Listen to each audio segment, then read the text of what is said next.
Selamat pagi untuk kita semua. Terima kasih atas waktu dan kesempatan yang telah diberikan kepada kelompok kami.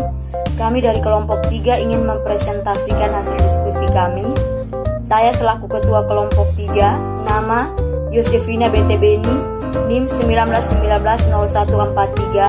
Perkenalkan, nama saya Ibu Yusmini, NIM 19190118.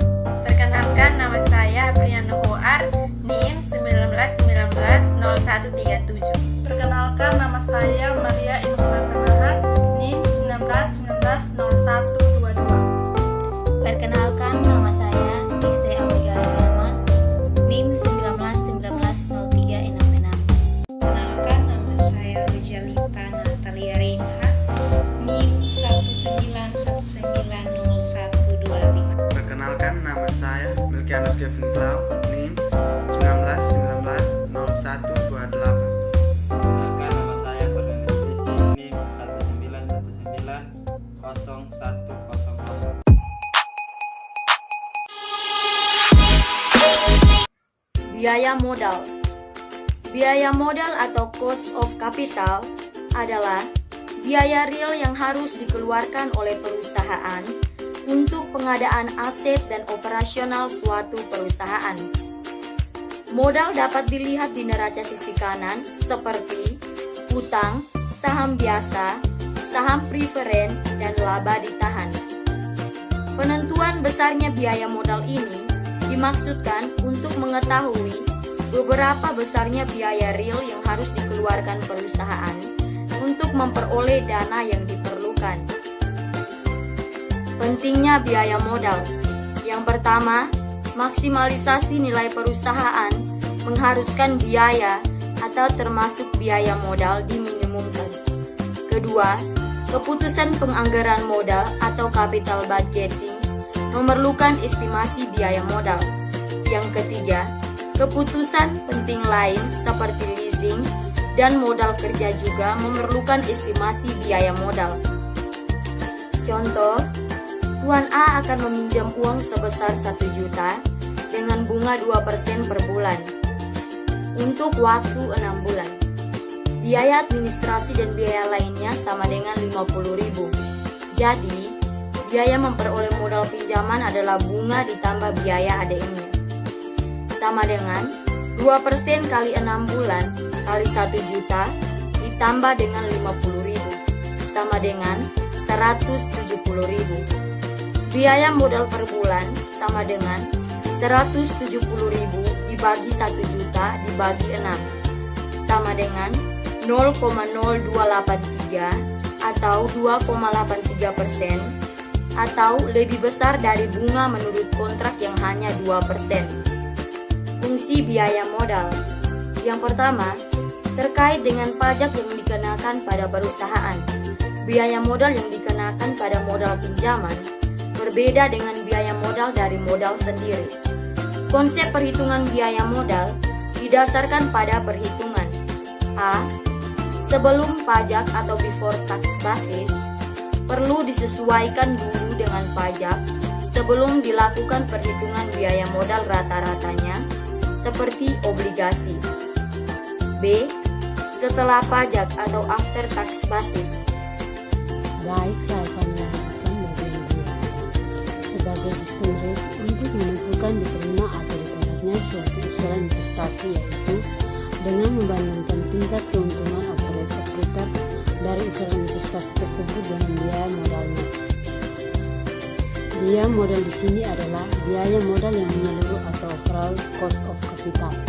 Misalnya, jika kita menggunakan metode net present value atau profitability index untuk menentukan diterima atau ditolaknya suatu usulan investasi, maka biaya modal berfungsi sebagai discount rate yang digunakan untuk menghitung nilai sekarang dari profit dan pengeluaran investasi. Biaya hutang KD. Biaya hutang atau cost of debt. Biaya hutang adalah KD atau yield to maturity, biaya komponen hutang yang digunakan untuk kalkulasi biaya modal rata-rata tertimbang. Dalam perhitungan WACC, kita memakai biaya hutang setelah pajak adalah KD bagi 1 kurang P. di mana T adalah tarif pajak perusahaan. Contoh, KD sama dengan 10%, pajak sama dengan 15%. Berapa biaya hutang setelah pajak? 10% bagi 1 kurang 15% sama dengan 8,5%. Biaya hutang notes. Penggunaan hutang sebagai modal menurunkan penghasilan yang dikenai pajak karena bunga yang harus dibayar. Karena itu, penggunaan hutang dapat mengurangi pajak yang dibayar atau tax deductible. Contoh, suatu perusahaan membeli bahan baku secara kredit. Bunga dari kredit tersebut sebesar 10%. Tingkat pajak penghasilan atau tax rate 40%. Maka biaya hutang setelah pajak sebesar KT sama dengan KB bagi 1 kurang T sama dengan 0,10 bagi 1 kurang 0,40 sama dengan 0,06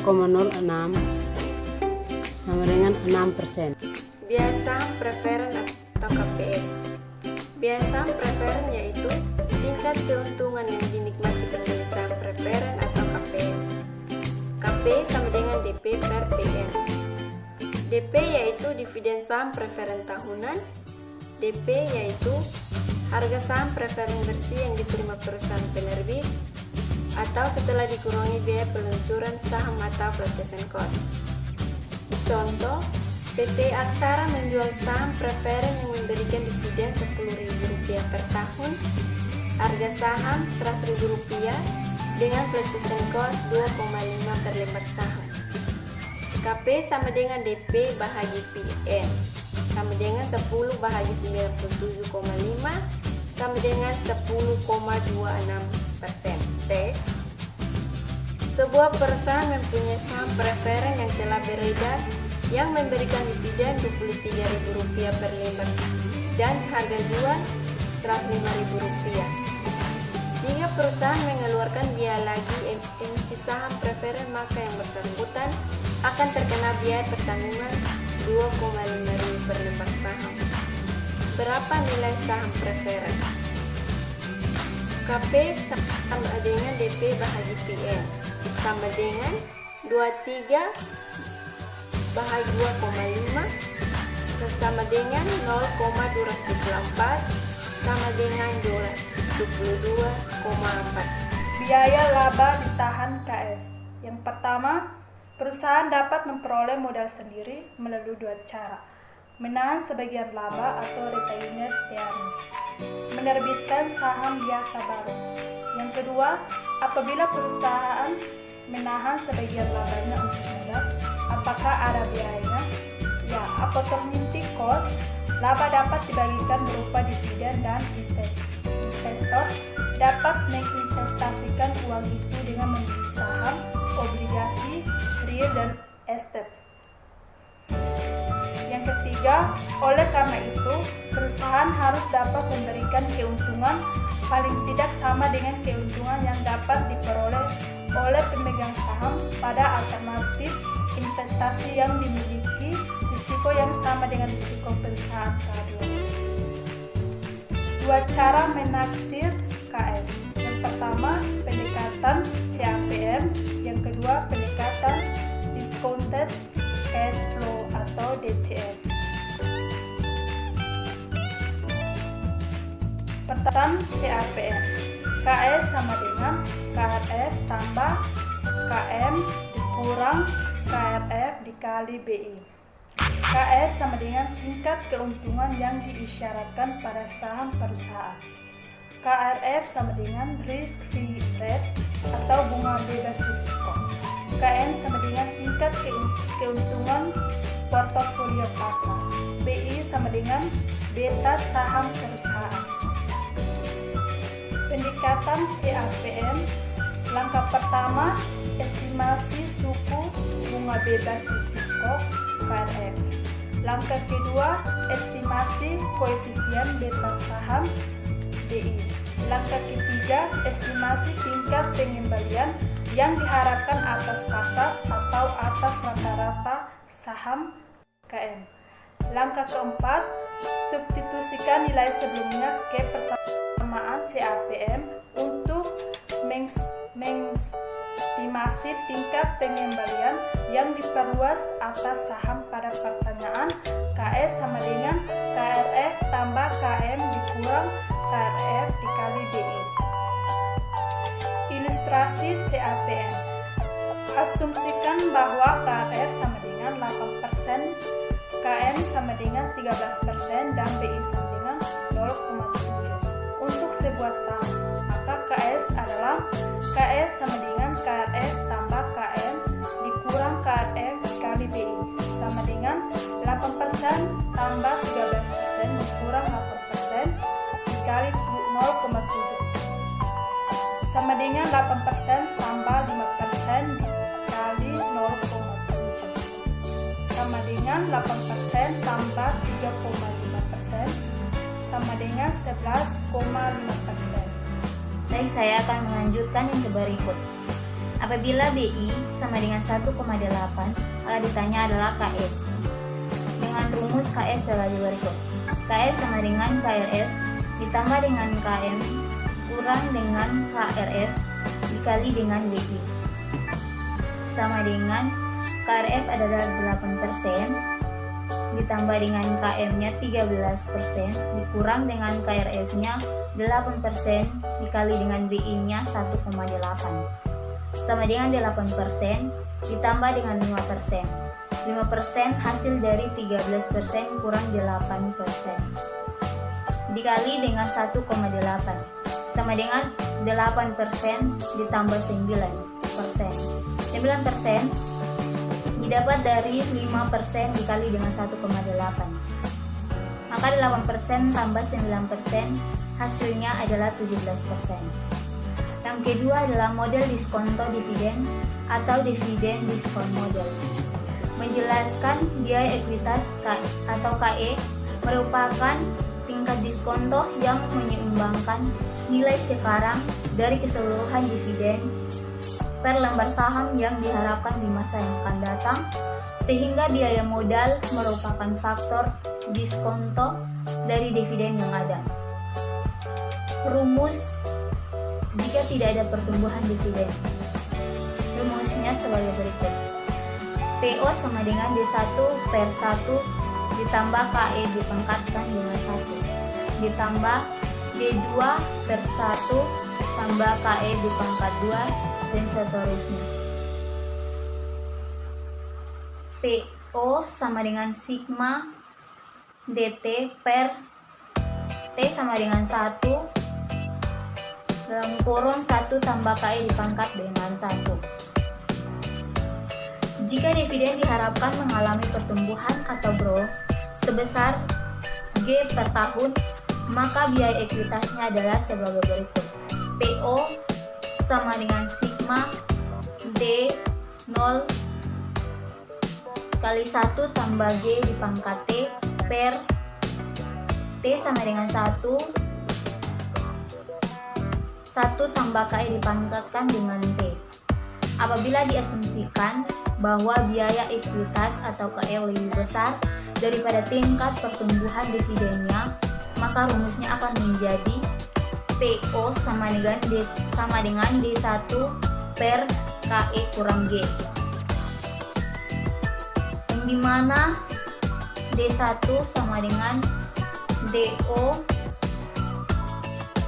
kali 1 tambah G, sehingga rumus biaya ekuitasnya adalah KS sama dengan D1 per PO ditambah G. Keterangannya adalah sebagai berikut. PO sama dengan harga pasar saham biasa pada saat ini, DT sama dengan dividen yang diterima untuk periode T, KE sama dengan tingkat keuntungan yang disyaratkan investor, G sama dengan growth atau pertumbuhan. DO merupakan dividen yang diterima pada waktu T sama dengan 0. Ilustrasi. Perusahaan awet diperkirakan memiliki ROE yang konstan sebesar 13,4% dan diperkirakan akan membayar 40% dari labanya yang menahan 60% lainnya. Saham awet dijual pada harga $23. Dividen yang diharapkan selanjutnya adalah $1,24. Hitunglah tingkat pengembalian yang diharapkan. G sama dengan tingkat retensi atau ROE. G sama dengan 1 kurang tarif pembayaran atau ROE. G sama dengan 0,60 dikali dengan 13,4%. Hasilnya adalah 8%.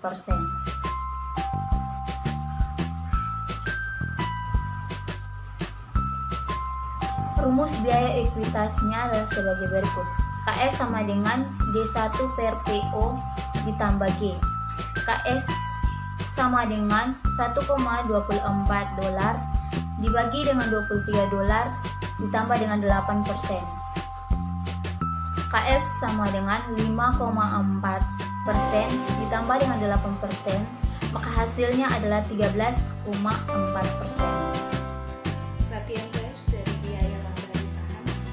Soalnya jika dividen saham Ekuitata diharapkan tumbuh besar 10% per tahun, sedangkan dividen yang ditahan pada tahun pertama sebesar Rp160.000 dan harga pasar saham sekarang yaitu Rp2.160.000. Ditanya berapakah biaya ekuitasnya? Penyelesaian, kita masukkan rumus KS sama dengan D1 per PO ditambah G. KS sama dengan 160 dibagi 160 ditambah dengan 10%. KS sama dengan hasil dari 160 dibagi 7.160, hasilnya 7,4%. Ditambah dengan 10%, hasilnya yaitu KS sama dengan 17,4%. Kita masuk dengan ekuitas eksternal atau KE.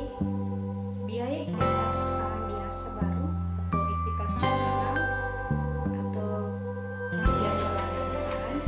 Biaya ekuitas biaya-biaya yang harus dikeluarkan saham baru, contoh komisi pembayaran. KE sama dengan D1 per PO dibagi dengan 1 F tambah dengan G. Kita asumsikan bahwa Anda memiliki biaya ekuitasi sebesar 10%. Maka biaya ekuitasnya yaitu S 1,24 KE sama dengan tambah 8%. S23 dibagi dengan 1 0,1 S 1,24. Ekuitas eksternalnya yaitu ditambah dengan 8% dibagi dengan S 20,70. Ekuitas eksternal yaitu 6% ditambah dengan 8%. Ekuitas eksternal yaitu 14%. Biaya modal dihitung berdasarkan biaya masing-masing sumber dana, yaitu biaya modal gitu. Namun jika harus menggunakan beberapa sumber modal, maka biaya modal yang dihitung adalah biaya modal rata-rata tertimbang dari seluruh modal yang digunakan. Biaya modal rata-rata tertimbang ini disebut dengan average cost of capital atau BACC. Biaya modal rata-rata tertimbang WACC. WACC untuk menghitung biaya modal kita menggunakan WACC. WACC adalah rata-rata tertimbang dari seluruh komponen modal. Komponen modal yang sering dipakai adalah saham biasa, saham preferen, utang, laba ditahan. Seluruh komponen modal atau kapital komponen mempunyai suatu kesamaan, yaitu investor yang menyediakan dana berharap mendapatkan return dari investasi mereka. WACC sama dengan WD kali KB kali 1 kurang T tambah WPS kali KPS tambah WS kali KS atau KE. KD yaitu biaya utang, KPS yaitu biaya saham preferen, KS yaitu biaya laba ditahan, KE yaitu biaya saham biasa baru, G yaitu pajak. WD, WS, WD, WPS, WS sama dengan bobot yang digunakan untuk utang, saham preferen dan ekuitas saham. Ilustrasi, andaikan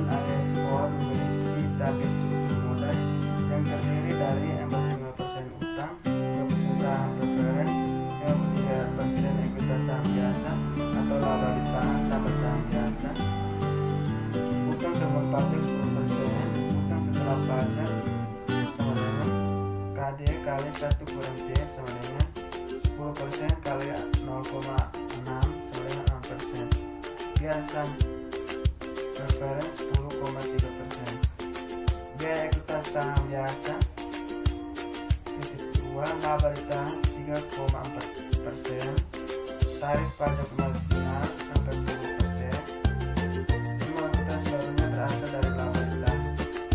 Hitung biaya modal rata-rata tertimbang. Penyelesaiannya WACC sama dengan